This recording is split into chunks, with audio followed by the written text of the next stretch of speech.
Hey guys, the Reader's Notebook pages for today are pages 118, 119, and 120. However, you are going to do page 118 without me. So we're starting on page 119. If you want to pause this and do page 118 on your own, you can. If not, you can do these and then go back. Read each sentence, circle the kind of sentence it is, then rewrite the sentence correctly. So, it will rain today. Let's move this up so that there we go. It will rain today. Is that a statement or a question? If it's asking you something, it is a question. If it is not asking you anything, it is a statement.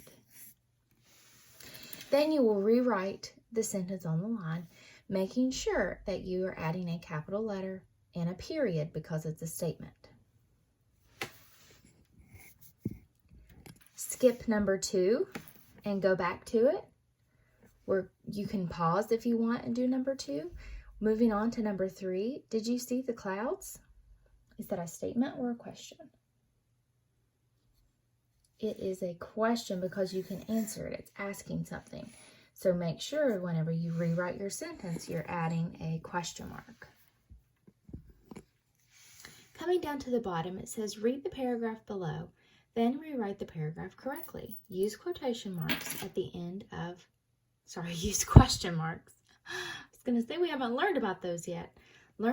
Use question marks at the end of questions. Use periods at the end of statements. Remember to use capital letters. A storm hits our town.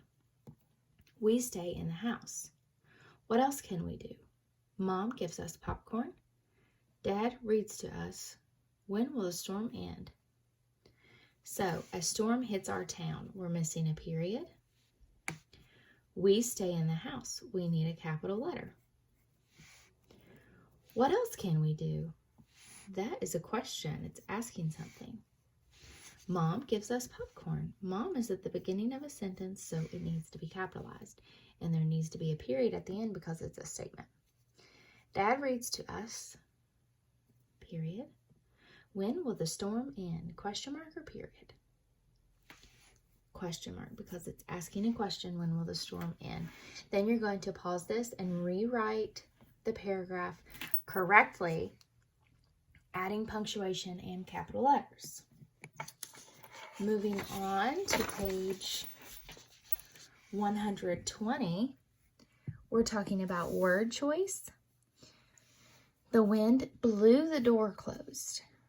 That is with exact verbs. Sentence with exact verbs. The wind slammed the door closed. Sentence without exact verbs. The storm goes through town. Sentence with exact verbs. The storm races through town. So really it's all about just making your words sound better.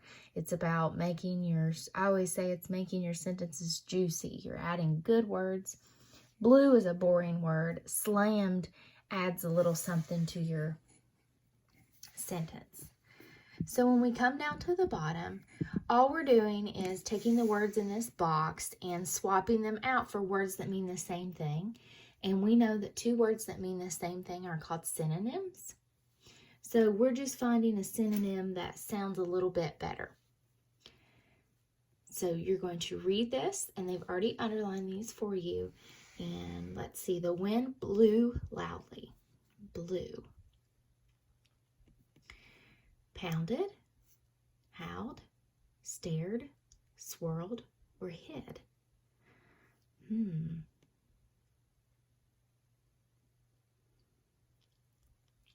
I'm going to go with howled because sometimes the wind can make a noise.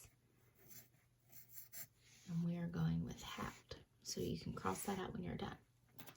Leaves went in circles. What is another word for something going in circles? Pounded, stared, swirled, or hid?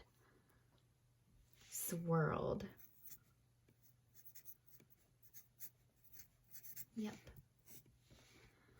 Okay, pause this video to do 3, 4, and 5, and you're finished with your reader's notebooks for today. Don't forget, if you haven't already, to go back and do page 118.